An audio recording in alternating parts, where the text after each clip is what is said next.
ay kailangan sa mga batang manonood. GMA News and Public Affairs. Walang ginikilingan, walang pinoprotektahan, walang kasinungalingan, serbisyong totoo lang.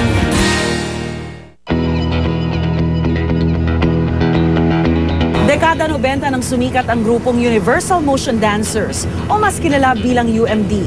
Halos bawat miyembro sumikat din at nagkaroon ng loyal following.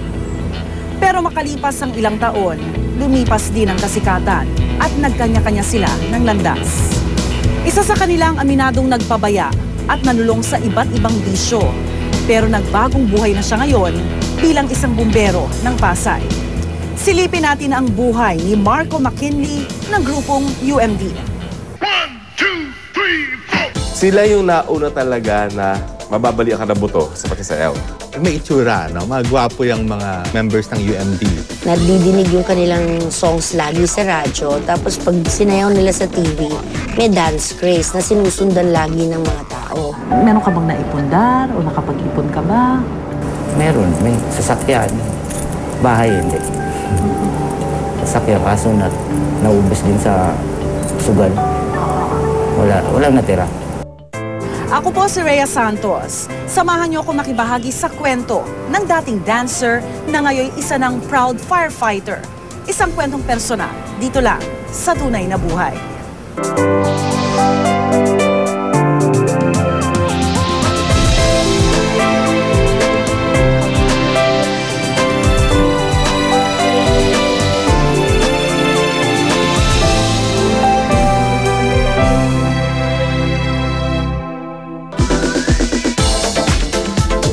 Boy next door na appeal sa mga kababaihan. May itsura, no? Magwapo yung mga members ng UMD. At killer moves sa dance floor. Kung hindi ako nagkamali, sila yung nauna talaga na yung talagang ito yung mababali ang buto sa pakisayaw. Dito nakilala ang all-male dance group na Universal Motion Dancers o mas tumatak sa atin bilang UMD. Dekada 90 nang mabuo ang UMD sa tulong ng choreographer na si Jeline Eugenio. Nakita ko sila sa friend ko, si Sai. Siya yung nagbuo niyan. Dadaling ko kayo sa Universal. Ganito ang gusto ko, wag sayaw-sayaw lang, sing and dance. Sabi ko ganon. Sila ang nagpauso ng ilang dance craze noon. Ang success niyan is the recording. Nadidinig yung kanilang songs lagi sa radyo, tapos pag sinayaw nila sa TV, may dance craze na sinusundan lagi ng mga tao. Marami silang mga pinasikat na mga sayaw. Saka yung mga steps. Magmula noon, ang dating di kilalang grupo naging popular sa buong bansa at tinangkilik ng libo-libo nilang mga tagahanga. Approachable at saka hindi sila mayabang. At kahit na sumikat sila, nandun yun na, yung alam mo naman ang masa eh. Pag naaabot ka nila, mamahalin ka nila. Noong magsimula ito, ang UMD ay binubuo ng 8 binatilyo. Pinangunahan ito ni Wawi de Guzman at Brian Furlow. Kasama rin ang kambal na sina James at Jim Salas, Norman Santos, Jerry Oliva, Gerard Faisan, at ang sinasabing komedyante ng grupo na si Marco McKinley na isang half Filipino, half Irish. Marami nakukyutan sa kanya kasi matangkad, tapos medyo payat, medyo balingkinitan yung katawan. I mean, very young looking. Kasi nga batang-bata pa nun si Marco. Tapos tisoy. So talagang naging paborito siya. Bukod sa angking karisma, malaki rin daw ang naitulong ni Marco sa magandang samahan ng grupo. One of my favorites talaga is Marco. Masipag sa trabaho. Tsaka siya yung parang weakest link noon. Yung lagi kong kino-correct na hindi siya perfect lagi. Yon, pero siya, magsa-strive hard siya para magawa niya yung steps. Parang siya yung nagsasabi, sige, kaya pa natin to.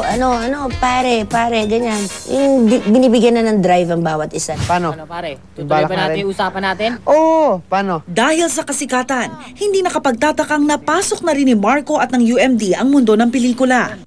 Kung paano sila tinanggap sa TV bilang dancers at yung album nila na nag-gold record. Hindi lang actually gold, I think nag-platinum pa yung album nila. Ganon din naman yung sa pelikula. Kaya nga, dun na-prove yung kasikatan ng UMD. Siyempre, first time na isang grupo ng dancer, gawan mo ng pelikula at nakita ngayon yung personalidad nila sa pelikula. Ba't ka naman mahihiya? Pagtatapat mo lang naman yung nararamdaman mo. Pero naging pasaway at sakit ng ulo si Marco. Pag pasaway, pinapagalitan ko. Habang pinapagalitan ko, napapaiyak ako, ganyan. Kasi habang nagiging teenager na sila, tapos umibig, lalo na nung umibig, naku, nawawala na sila. Minsan tumatakas, hindi alam, kala namin tulog. Yung pala yung unan, tinakpan. Yung mga typical ganon. Kala namin tulog pa, yung pala hindi pa umuwi. Pumunta doon, nanligaw or whatever, ganyan. Parang hindi ko man lang siya nakausap agad bago siya umalis. Kasabay ng pagkawala ng isa nilang kasamahan at desisyong mag-solo ng ilang miyembro, natapos na ang tugtog ng tagumpay para kay Marco at sa Universal Motion Dancers. Alam mo naman, pag sa grupo, meron talagang lulutang at lulutang. Siyempre, naaakit na at hanggang sa ang kaisipan ay nagkakaroon ng changes, ano? So, doon nangyari yung pag-iwalay na ng UMD. Alam mo talagang isa dance group, hanggang dito ka lang na, eto lang aabutin mong taon. Ang kumbaga, ang shelf life mo, ang ikse. Tatanda din yung mga yan. So hindi na cute. Kapag isang 30 anyos, ay nagtatumbling pa at nagka-cartwheel.